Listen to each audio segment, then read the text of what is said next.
I was 28 years old, sitting in my usual corner booth at Shelton's Diner on 5th Street, when everything changed. The meatloaf special sat half-eaten in front of me, comfort food I'd been craving all week after closing my third real estate deal that month. My phone buzzed with congratulations texts I hadn't answered yet. Then she slid into the booth across from me. A woman in her early 30s, designer handbag, nervous eyes. "Calvin Carter?" she asked. I froze. Nobody called me by my full name unless they were from my past, and my past wasn't something I advertised. "Who's asking?" I said, fork hovering mid-air. She pushed a photograph across the laminate table. 2 kids, maybe 6 and 8 years old, grinning at a birthday party. Behind them, decorating a cake, was a woman I hadn't seen in 20 years. The woman who abandoned me at a social services office when I was 8 years old, promising she'd be right back with groceries. My birth mother, Lorraine. "I'm Ashley," the stranger said. "Lorraine's stepdaughter. Those are her biological children, Mason and Kennedy. And we need your help." My stomach dropped. The diner sounds, clinking plates, conversations, the sizzle from the kitchen, all faded to white noise. Help with what? I managed. Ashley's eyes filled with tears. "Lorraine has stage 4 pancreatic cancer. 6 months, maybe less. She needs a kidney transplant to survive the treatment. Her kids aren't a match. But you." She paused, letting it sink in. "You're her biological son.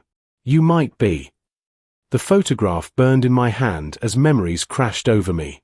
August 1998.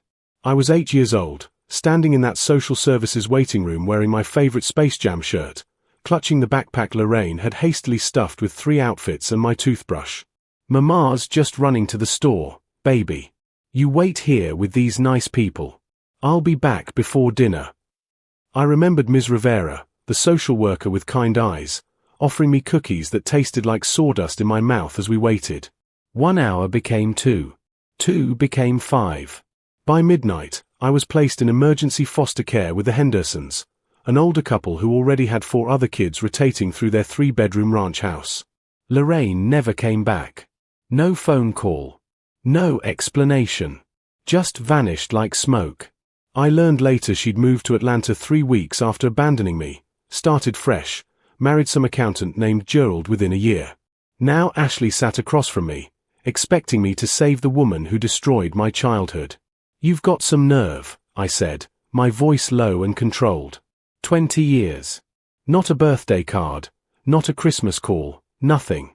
Now she's dying and suddenly she remembers I exist. Ashley flinched.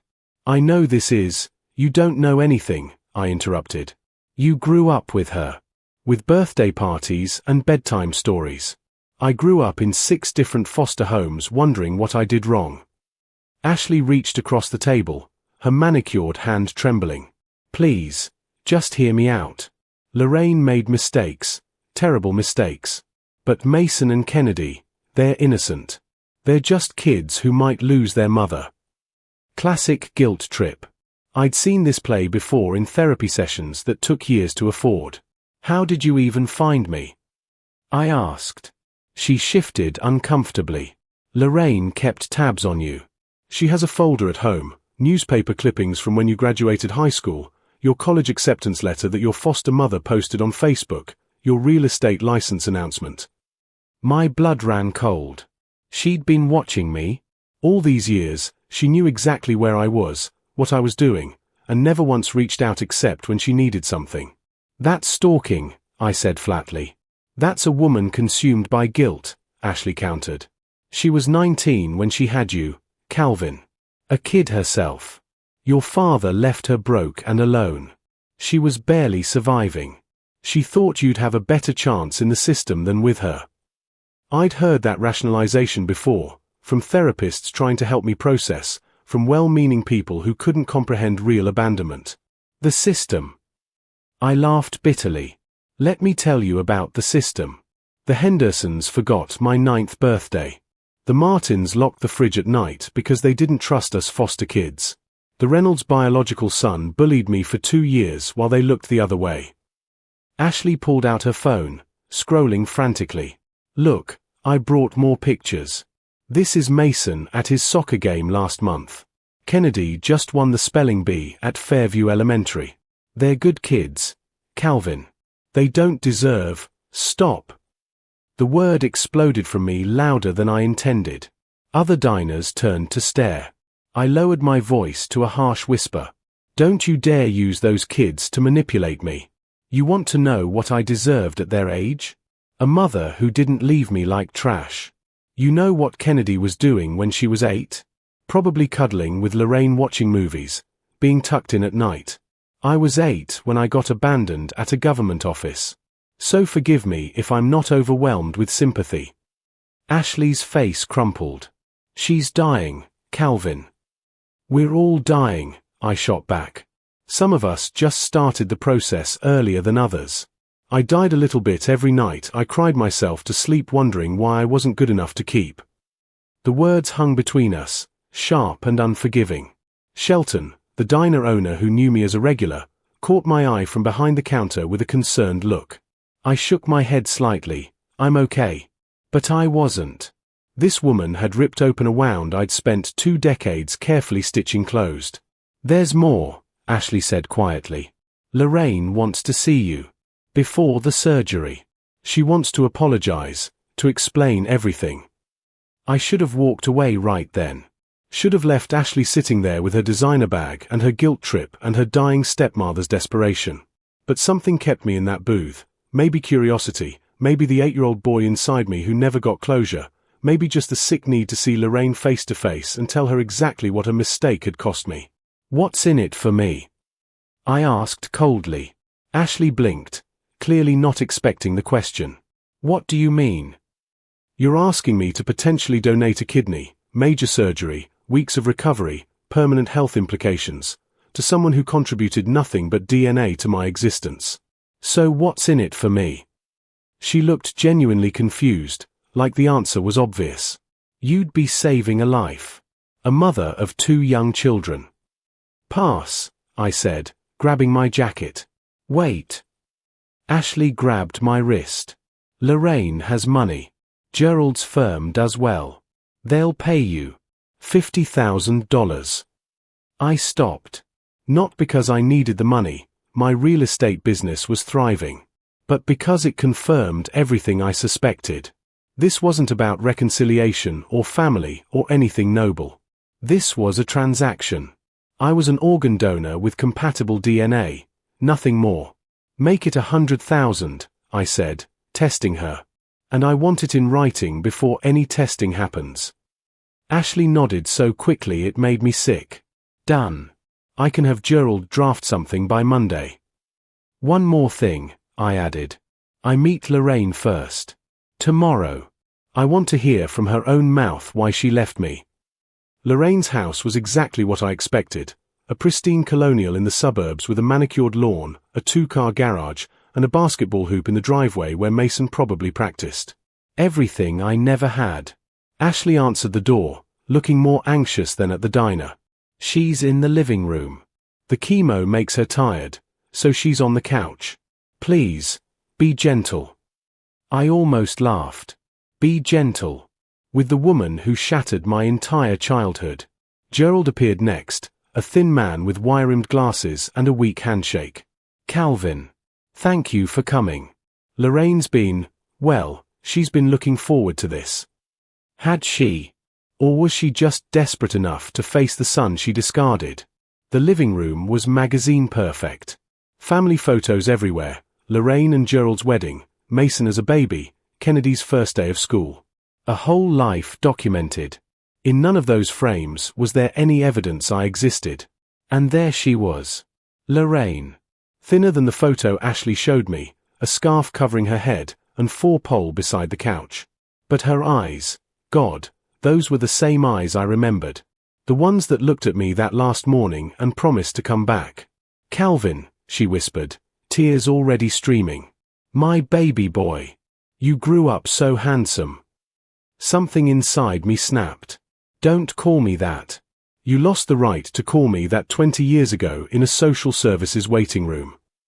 Lorraine flinched like I'd slapped her, But I wasn't done. I'd had 20 years to prepare this speech, and it was finally time to deliver it. You want to know what I remember about that day? I asked, stepping closer.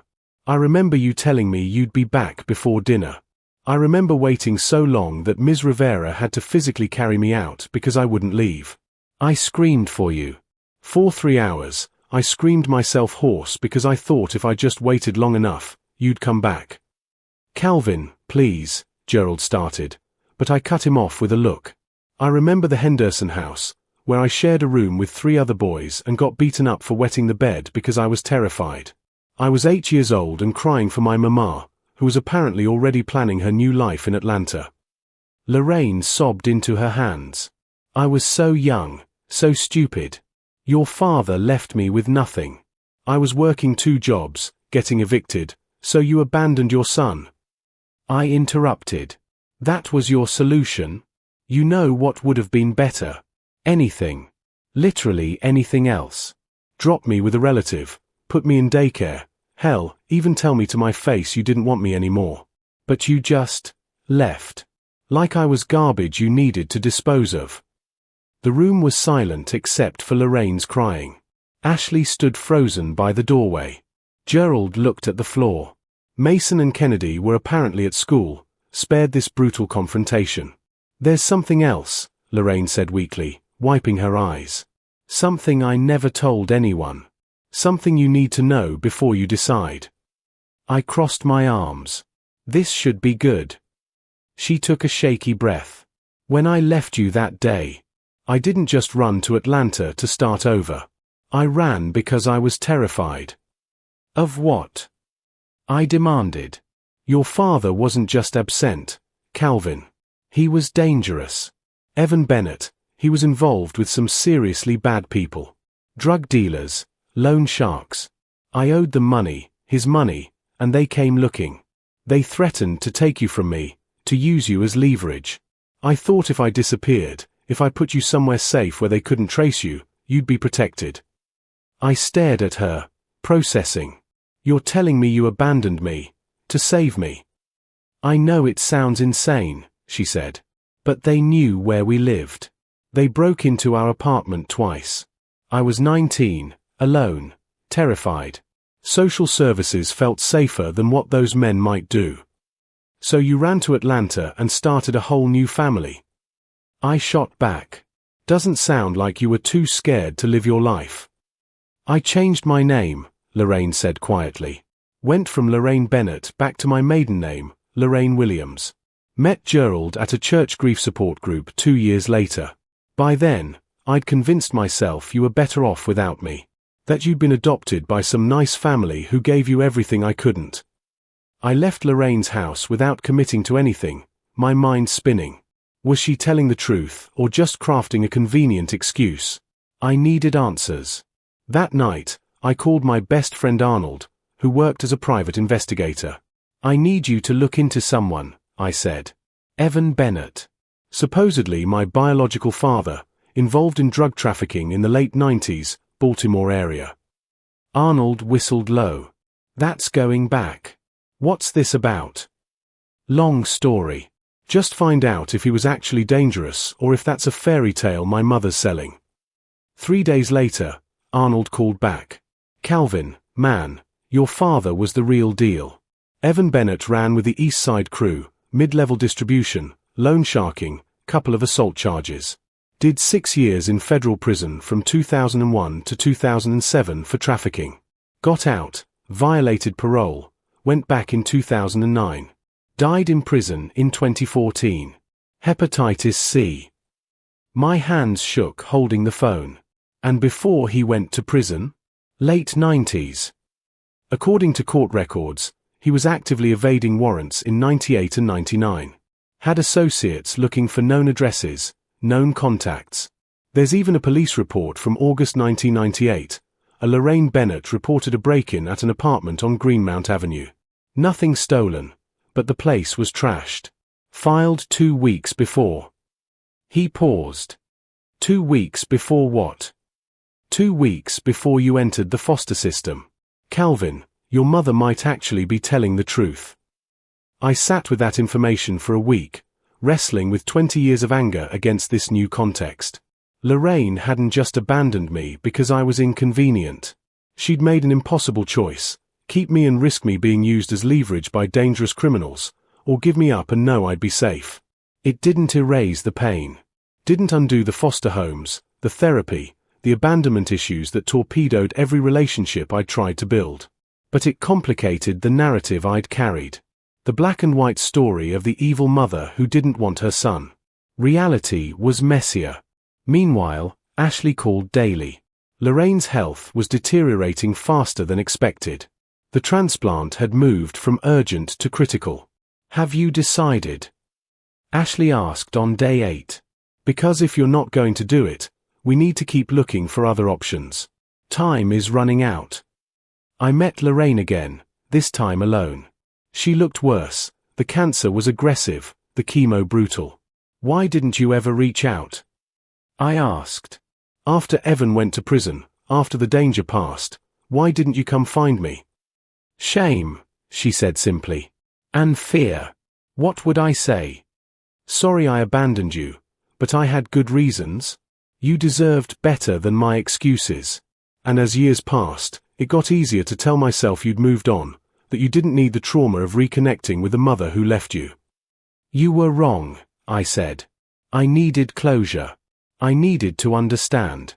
Instead, I spent 20 years thinking I was unlovable." "You want to know what really pisses me off?" I leaned forward, looking directly into Lorraine's eyes. "You made a choice 20 years ago. Maybe it was the right choice, maybe it wasn't. But you made it. And then you moved on. You got married, had more kids, built this perfect suburban life. While I was shuffled between homes, wondering what was wrong with me." Lorraine's tears fell freely now. "There was nothing wrong with you. You were perfect. You are perfect. Then why was it so easy to replace me?" I gestured to the family photos covering every surface. "Why do Mason and Kennedy get the mother I needed? What made them more worthy?" "They are not." Lorraine cried. "Calvin, not a day went by that I didn't think about you. I donated to foster care charities, I volunteered at youth centers, I did everything except what I should have done, come find you and beg forgiveness. And now you're dying and you need my kidney," I said flatly. "Tell me, if you weren't sick, would Ashley have ever shown up at that diner? Would I have ever known you were alive and 10 miles away this whole time?" The silence was answer enough. "That's what I thought," I said, standing to leave. "Wait." Lorraine struggled to sit up, her weakness evident. "You're right. You're absolutely right about everything. I don't deserve your help. I don't deserve your forgiveness. But Mason and Kennedy, don't," I warned. "Don't use your kids as leverage. That's low." I underwent the testing. Not because I forgave Lorraine, I wasn't sure I ever could. But because 2 kids didn't deserve to lose their mother the way I lost mine, even if the circumstances were different. The results came back a week later. I was a match. Perfect compatibility. Of course I was. The surgery was scheduled for 3 weeks out. In that time, I made my conditions clear to Gerald and Ashley. "I want that 100,000 in an escrow account before I go under," I said. "And I want Lorraine to establish a trust for any future medical expenses that result from this donation. I'm not risking my health and my financial future on goodwill." Gerald agreed immediately, desperate to save his wife. But I had one more requirement. "I want Mason and Kennedy to know the truth," I said. "The whole truth. Not some sanitized version where Mommy made a mistake. I want them to know she had a son before them, that she left him in foster care, and that their lives are only continuing because that son was willing to save her despite everything." Ashley looked horrified. "They are just children." "That's too heavy. I was a child too," I interrupted. "And I handled much heavier things than the truth. They deserve to know what I'm giving up for them." 3 days before the surgery, we all sat down together. Me, Lorraine, Gerald, Ashley, Mason, and Kennedy. The kids looked confused and a little scared. I told them everything. I watched their faces as they processed having an older half-brother they never knew existed. The surgery went perfectly. My kidney functioned immediately in Lorraine's body, and within weeks, her doctors were cautiously optimistic about her survival odds. I spent my recovery at Arnold's apartment, refusing Lorraine's offer to stay with them. The $100,000 hit my account as promised, and I donated half to a non-profit supporting foster youth. The other half I kept, not as payment for my organ, but as compensation for 20 years of therapy bills, trust issues, and the childhood I never got back. 2 months post-surgery, I received a letter from Mason and Kennedy. Handwritten, painfully honest. They thanked me for saving their mom and apologized for having the life I didn't. It broke something open in me that I didn't know was still frozen. I wrote back. We started meeting occasionally, awkward dinners where 3 kids tried to figure out how to be siblings. Lorraine and I maintained careful distance. I didn't call her mom, and she didn't push. We were 2 people connected by biology and trauma, trying to figure out what, if anything, we could build from here. I learned something through all of this. Forgiveness isn't about pretending the wound never happened. It's about deciding the person who hurt you doesn't get to keep hurting you. Lorraine doesn't get to occupy space in my head anymore. I saved her because I chose to, not because she deserved it. And that choice, that agency, finally gave me something she never could, the power to write my own ending. Thanks for watching. See you next time.